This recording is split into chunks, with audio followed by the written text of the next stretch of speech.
going to show you my Sennelier watercolors. I have 12 tubes that I have purchased over 2 separate periods. Bought them for a reason. Watching I think her name is Jada Campbell, a long time ago, and she did a review of she was using Sennelier watercolors. I think she was using pans, not tubes. She was complaining about how terrible they were, and I was like, what? Because in the comments everyone was saying they were amazing and really good for glazing and all this. So I bought myself a couple, and then I bought a few more, and now I have a set of 12. And these are the colors. We have lemon yellow, yellow ochre, quinacridone gold, alizarin crimson, rose madder, sepia, Payne's grey, Prussian blue, French ultramarine, turquoise green, phthalo turquoise green, and Sennelier green. I don't know why I got Sennelier green. I know that I got these because I love turquoise. But we've got 3 yellows, 3 red, well, 2 reds and a brown, and 3 bluish colours. So I'm going to swatch them out for you. And my trusty art swatching book, which is a Moleskine book, watercolour paper. Well, they say it's watercolour paper. And I'm going to be able to carry this around because it's small enough. So let's crack on. Now, I'm just going to blob a bit of paint from the tube directly where I want it to go. And I don't know if this is considered wasteful or not, but it's what I'm doing.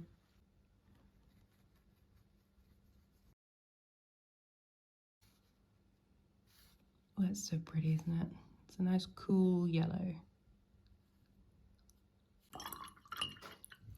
I think I'm gonna skip one and then do the next because I don't want the colors to run into each other. So this is quinacridone gold. I love quinacridone gold. It's interesting because I'm a very black and white person, or as a designer, fashion, because I am primarily a fashion designer. I've always been drawn to blacks and greys and quite a monochromatic aesthetic. But since embarking on my watercolor journey, I have discovered an absolute love for color, which is interesting. Would you not agree? Look at that, isn't that beautiful? Such a lovely warm golden. Oh, I love it. The first quinacridone gold I ever bought was Daniel Smith's quinacridone gold deep. It's really, really, really dark. Now we're gonna go to rose madder. I'm sure I'm gonna mess this up at some point because it's all going just a little bit too easy right now. Oh, it's so pretty. It's quite it reminds me a little bit of Pyro Red, the Daniel Smith one, which I haven't videoed yet, but I'll be swatching out my Daniel Smiths. I'm starting with the one Path of Least Resistance, so I've done my schminkies. I only have 8 schminkies in watercolor form. I have 12 Senneliers. I think I have 24 Winsor & Newton Professionals, and I have 40 Daniel Smiths. We'll do Prussian blue. Prussian blue is another of my favorites. I prefer Prussian blue to ultramarine.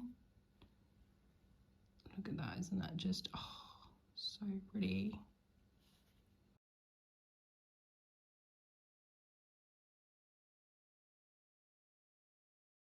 Pretty. Oh, smushed it. I knew that was going to happen. And now we're on turquoise green. It's a little bit.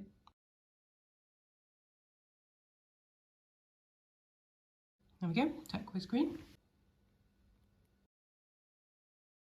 Look, this is just a bog standard green. It's called Sennelier green. It's not terribly exciting. Okay, now we're going to go with yellow ochre.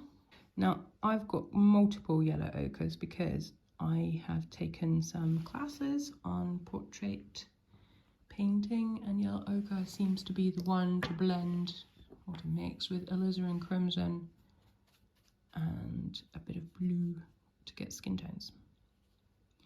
And if that's something you would like to see, let me know. I've got so many different variations of, or I should say brands, that I could easily compare them if that's something that you wanted to do. It's like a sandy colour yellow ochre. Ta-da! Not quite as bright as the gold and nowhere near as cool as the lemon yellow. Okay, let's do some alizarin crimson. Now, I never knew how to pronounce this. I always thought it was alizarin because at the studios where I used to be based, I used to be based at Wimbledon Art Studios in London. Oh crap, that's far too much. There was a company, they were artists, one of them was an artist, but they had started importing wines. What are we gonna do with this? I've just put it onto a spare page in my tiny, tiny sketchbook, which is the one that I'm creating backgrounds for illustration. I think that's probably, yeah, so they were importing wines, and it was only, I never really understood why their name was alizarin wines, but they used to call them alizarin wines. And it was only when I started getting into actual understanding colours and watercolour and stuff that I was like, oh, alizarin creme. Isn't that so pretty? And in case you're wondering, this is what happened to the rest of it. When I was at art school, and when I say that I literally did a foundation in art and design, it's not like I'm an artist, okay? I was taught that if you've got spare, like if you're scared of the sketchbook, fill it up with colour, and then it's not as scary when you want to go and do something. So that's what I've just done. Right, sepia. Sorry, I'm waffling. Sometimes I waffle. I'm known for waffling, but you know, I don't always want to sit there in silence. Bit of sepia. Look, we've put a right amount on this time. Another little dab just to make sure. It's interesting because some people that I watch on YouTube, so Jane Beata, I don't know if you know her channel, but I'm actually in her Patreon. I've been in her Patreon for forever. Well, it's probably about a year actually. But she does swatching inside her Patreon, and she always puts a tiny amount on. Okay, Payne's Grey. Isn't this just a lovely palette? Imagine all the different colours I can mix with just these couple of yellows. Oh no, this is going to spludge out because, there we go. Couple of yellows, couple of blues. As you know, Payne's Grey typically runs a little blue. Let's have a look. Yeah, see, it's like a dark, it's almost like an indigo, but not. I put too much on this as well. Oh no, look, we went over it. I really should have gotten a better paintbrush out. There you go, that'll do.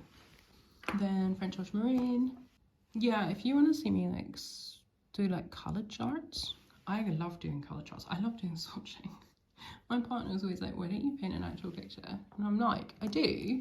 I don't paint pictures when he's around. I do this to relax. It's quite methodical. My mum used to iron loads all the time. She used to iron towels, underwear, everything. And I used to tease her and be like, oh, she used to say, I find it very relaxing. I'm like, okay. Don't know how anyone can find ironing relaxing, but I find this really relaxing. There we go. Isn't that beautiful? French ultramarine. Every time I say, oh, I love Prussian blue, I normally say, I don't like ultramarine, but then I look at ultramarine and I really do. It's so pretty. But actually, I do prefer Prussian blue. Finale, phthalo turquoise. I don't know if I'm saying that right, phthalo. Some people say phthalo. I'm like, it looks like a phthalo to me. It's got a PHT. Phthalo turquoise green. Oh, look at that.